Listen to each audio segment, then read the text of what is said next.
Hey guys, what's up everyone? Welcome to Young Time World. I hope you guys are having a fantastic day. Today we're going to be talking about one particular Korean drama. One that takes so long to watch, so much time, but it takes you on an emotional roller coaster that is to die for. I mean, everyone who was in this show was absolutely stellar. The bad guy was stellar, the good guy was impressive, and the girl to love was just beautiful. I mean, not just beautiful, but I mean, she's talented, she's great.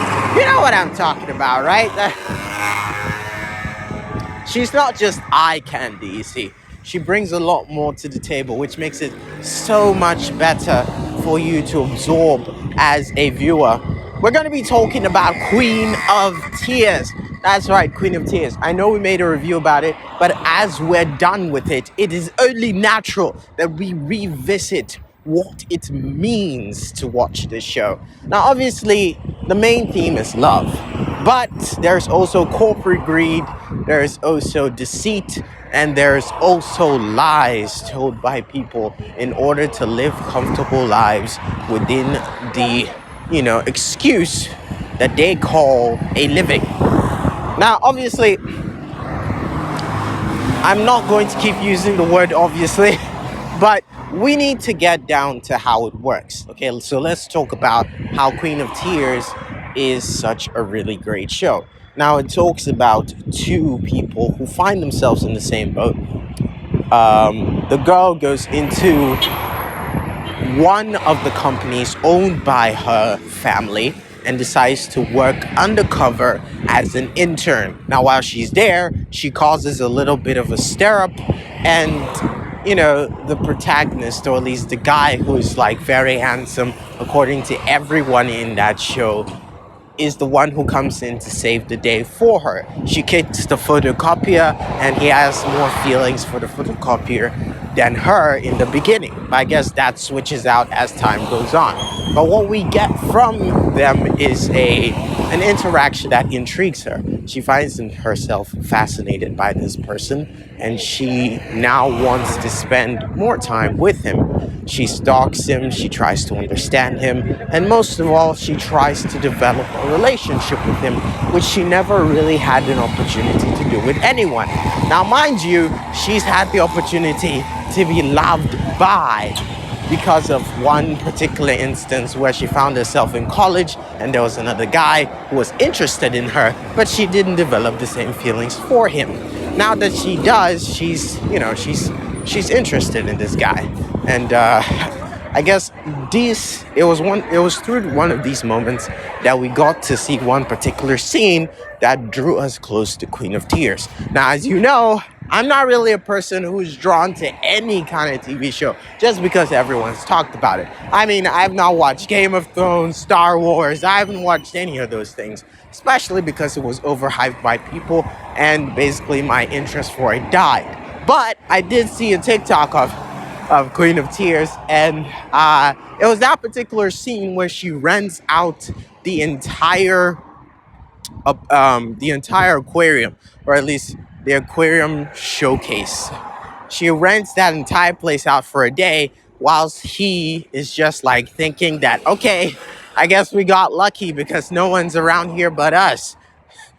And he doesn't know it to the very end. And I'm talking the literal end. We get to episode 16 before he realizes that shit. So yeah, I'm telling you that was what hooked me, and I was drawn in by that. But other than that, the emotions develop, and they decide that they could spend the rest of their lives together. She warns him that her family is filled with assholes.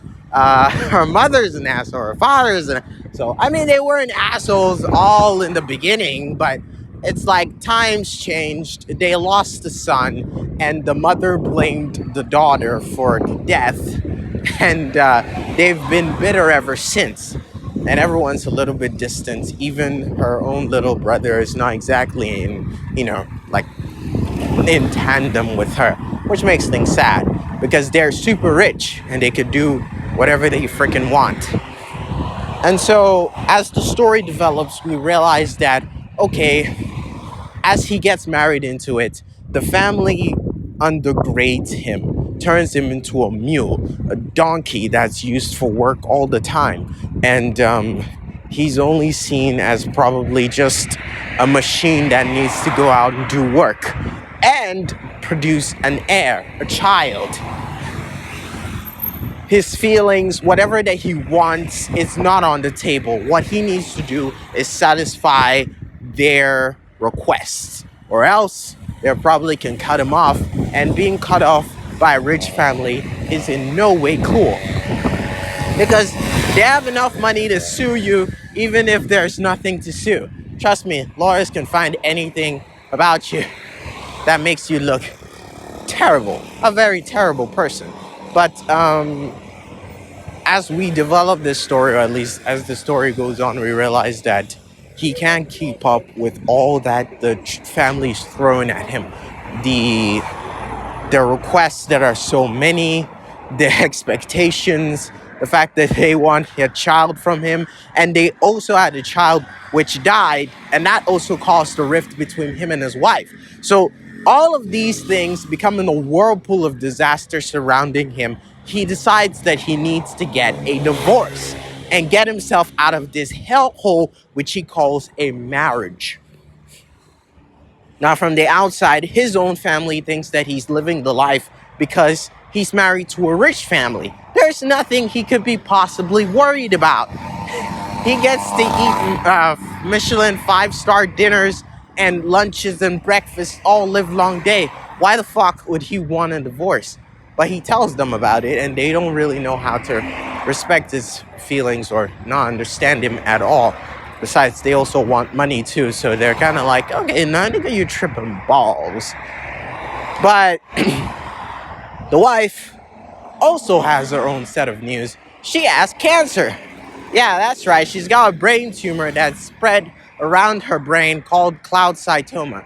Now, whereas I've never heard of this cancer before, it's considered one of the rarest of its kind. And so with this, she has only 3 months to live. Very problematic. And once he finds out, he has no other choice but to hide the fact that he wanted a divorce from her just at that moment where she was at her most vulnerable. Now, we already talked about the guy who goes to college, right? Who went to college with her, fell in love with her, but she didn't return. Korean, being a Korean series as it is, they had to put in some of that Korean spice where love cannot blossom unless you met each other when you were babies. And that's exactly what they put into this one. And they even did one for the villain too. The guy who was not loved back. The one who had unrequited love. He also had a, flashback moment where he was a child too with the girl. And that's where he fell in love with her. And that's where this story bloomed, I'm guessing. Which makes things rather complicated if you ask me. But I can tell you one thing for sure. This show was very, very amazing. And I'm kind of sad that it only ended at 16 episodes, because I believe that it could have done a lot better. It could get a season 2, if you know what I mean. Because a season 2 would also be amazing, It would be probably one of the greatest things too. But then it will come to the question of what exactly would the season 2 be about?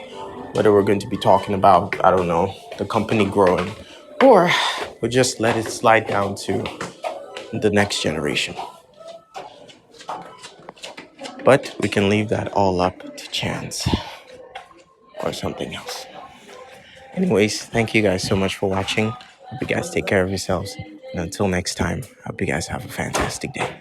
Bye.